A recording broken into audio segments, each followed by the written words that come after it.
আসসালামু আলাইকুম বিয়াস, দেখুন পাকিস্তানে একটা কোটি ডিজাইন নিয়ে আসছি। সম্পূর্ণ জামাটা থাকছে এক্সট্রা কোটির মধ্যে। এটা হচ্ছে ভিতরে পাটটা বিয়াস, দেখুন ভিতরে পাটটা কিন্তু পুরোটা কাজ করা থাকছে, সম্পূর্ণ রিয়েল স্টোন দিয়ে কাজ করা থাকছে। আর এখানে দেখুন উপরে পাটটা, দেখুন উপরে পাটটা কিন্তু একদম গর্জিয়াস করে কিন্তু আপনার রিয়েল স্টোনে কাজ করা প্লাস মিরর ওয়ার্কে কাজ করা থাকছে।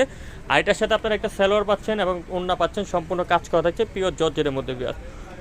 আর একটা দোপাট্টা, এটা হচ্ছে আপনার 38-40 পর্যন্ত বডি সাইজ থাকবে। কালার দেখায়, বেশ কয়টা কালার থাকছে। 3800 টাকা হলে পাকিস্তানি কোটি জামাটা আপনারা পেয়ে যাবেন বুটি স্ক্রিন শপ থেকে। যে দেখুন জাস্ট আমি আপনার ভিতরে যে গলার পোষণটা থাকে, এটা থাকছে ভিতরে পাট। আপনি চাইলে কোটি সহ পরতে পারবেন, কোটি ছাড়াও ব্যবহার করতে পারবেন। ক্রিম কালার থাকছে একটা, আরেকটা কালার থাকছে দেখুন খুব সুন্দর একটা পিঙ্ক পেঁয়াজ কালার, আরেকটা হচ্ছে পেঁয়াজ কালার। সবগুলো কিন্তু সুন্দর। একটা কালার থাকছে দেখুন চমৎকার একটা লেমন শেডের মধ্যে কালারটা পেস্ট কালার, আরেকটা হচ্ছে ব্ল্যাক কালার। প্রাইস পড়বে মাত্র 3800 টাকা। সারা বাংলাদেশে ফুল ক্যাশ অন ডেলিভারি দিয়ে থাকে। অনলাইনে কেনাকাটা করার জন্য স্ক্রিনে দেওয়া নাম্বার যোগাযোগ করবেন। আল্লাহ হাফেজ।